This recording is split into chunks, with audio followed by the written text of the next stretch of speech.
Herkes salam, bu günlər tualet 8 adlı bir anomali oyunu oynayırıq. Buna da. Buna. Aa! Tuvalet altı 6'dayıq. Uy bu ne? Kaç! Problem yoktu da. Öyle mi?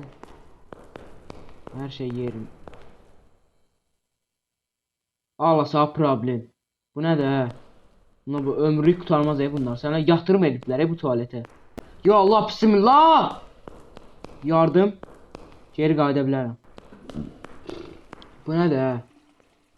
Tərbiyəsizdən çəkdiyi şəklə bax sən də. Dayı bir dənə buna bax.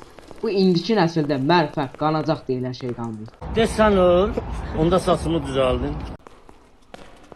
Anam! Çok korktum bir anda, acayip korktum. Acayip korktum. Şərəfsiz gələr. Mən bura otursam nə olacaqdı? O nə də? O nə də? Qaç! O nədir? 3, 2, 1 niyə saydı bu?